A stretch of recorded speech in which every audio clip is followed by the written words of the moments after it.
Welcome to E-Door to the World. I'm your host, Cody, and this is Krista. Hi, this is Krista. Last time we talked about Teacher Cody's trip in Taiwan. So today we're gonna talk about planning a international trip.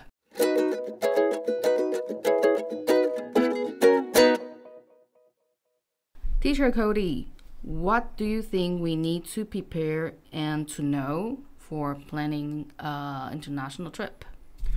Okay, so even though I live abroad, I actually haven't traveled abroad too much, but for me, one thing when I'm thinking about going abroad, or if I'm visiting my parents in America, or if I'm coming back to Taiwan, the first thing I always think about is how much money do I need?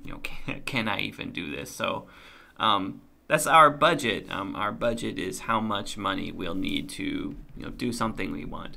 So the way I like to think about it first is I think about what's the price of the flight ticket. All right, I will check the different airlines and see what's the cheapest one. And since America is so big and flying in the US can be a little cheaper than flying abroad, sometimes it's cheaper to go to an airport that's not near your home and take a connecting flight to wherever you live. So you need to check different places, different cities, where's the cheapest place to fly to, and what's the cheapest airline. Because the flight is usually the biggest expense or costs the most money. Second, if you need to find a hotel, that's another really expensive thing. So I try to check the city I want to go to, see if I can find a hotel around where I want to be, and how much money do I need for that, for a week or for a couple days, however long.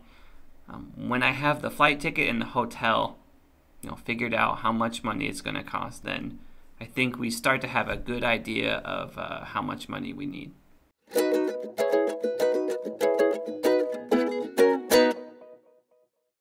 What about you, Krista? What's important for you when you're planning international travel? Other things that matter is like you gotta check if your passport is still valid, and the country you go to, do you need a visa for it? Because if you do, first of all, you gotta plan the budget for it too, and then how much time is gonna take. Right. Yeah, there's that. And you can also look into the transportation when you go to that country, because you may need a pass, say like our Easy Card, or maybe a 5-day train pass for your trip.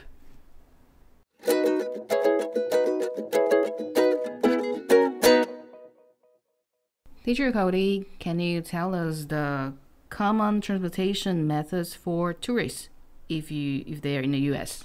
Sure. So by far, the best way to go around in the U.S. is to rent a car. If you can rent a car, you should do that.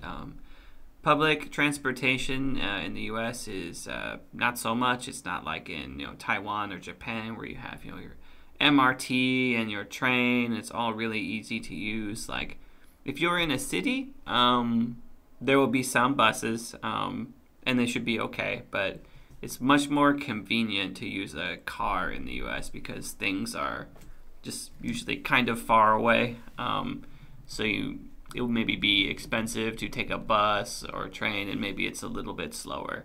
The U.S., like roads are made to have a lot of cars on them, so the car is the fastest and easiest way to get anywhere.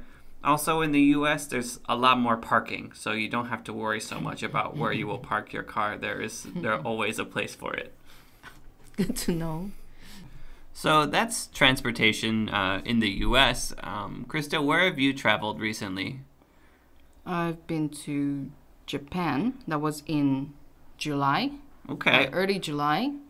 The transportation there, I used the JR, Japanese National Railways, it's more like our high-speed rail. Yeah. Yeah, pretty fast. It's more expensive. And it can serve as the connecting flight. It can be cheaper than a connecting flight. And also the tram, which is interesting, is like a on-ground train. Okay. Plus bus. Yeah. Yes. And then there the local metro, which is really convenient and cheap. And don't take the taxis, because taxis are more expensive there. Okay. And also we took the local train to another small town with my friend. Yeah. And we also took a ferry to a small island because we wanted to go to the temple there. Yeah. To see the sunsets. Yes. So like in Japan, you have like more options. A lot more, and it's generally really, really convenient. And people are really friendly and helpful. Yeah. Even though they don't speak much English. And me and my friend, we also bought a JR pass, which is a 5-day pass, and includes some the JR trains that you can take, and even some local trains. Yeah. And also some part of the ferries. It's also covered. Yeah. Yeah. So it was a good buy. It was a good deal. Really good deal. Yes.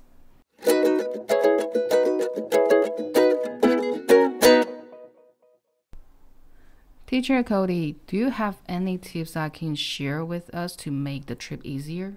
Sure. One thing I always think about before I go on a trip is scheduling, and I feel that if you make your trip too busy when you're planning, oftentimes it can ruin your trip because you're trying to see and do so many things that you don't have the time to look at what you're doing and really enjoy. You're just thinking about, I need to do this, I need to do this, I need to see the next thing. So you have to give time to enjoy everything. So I always try to plan maybe 1 or 2 things per day. And yes. Also, if you have such a tight schedule, you don't have time to really explore, and kind of follow where your mind wants to go and see what you want to see, because you can never know what you'll see and be interested in before you go. So I always try to think about, do I have enough time to really experience this? What about you, Krista? That's true.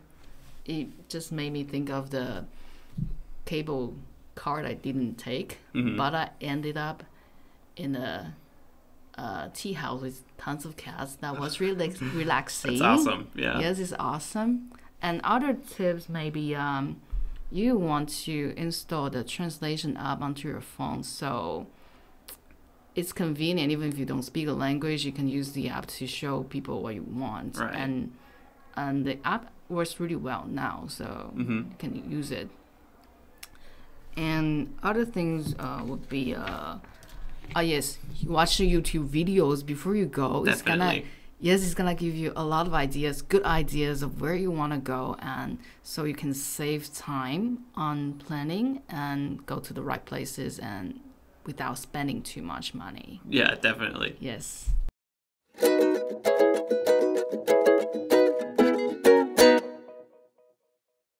All right, next we're gonna talk about the words of the day.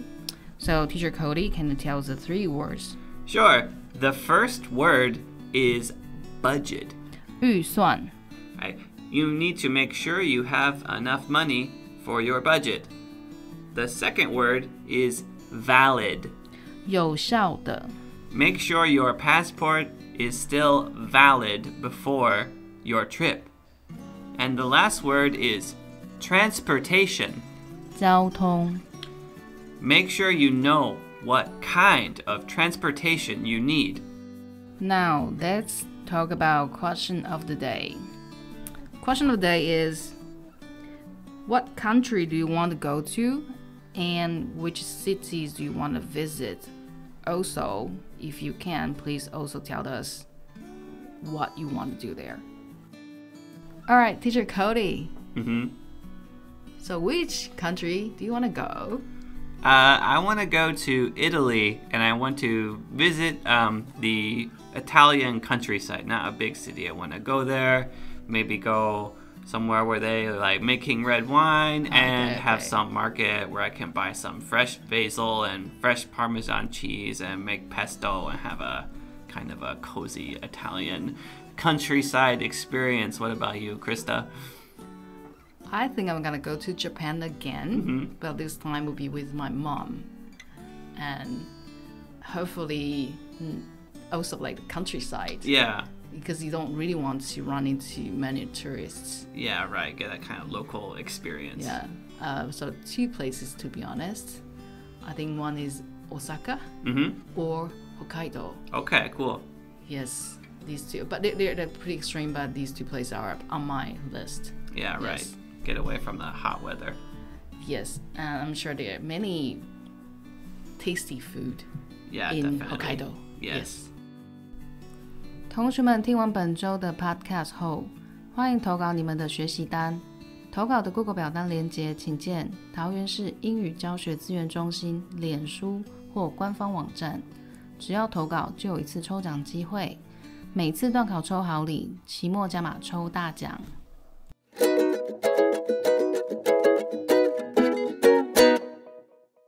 That's all for today, everybody. Thank you so much for joining us.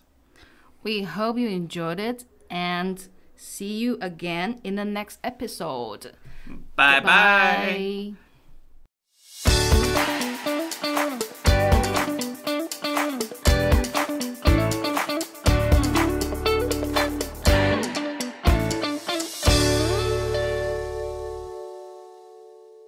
This program is sponsored and brought to you by Taoyuan ETRC Taoyuan.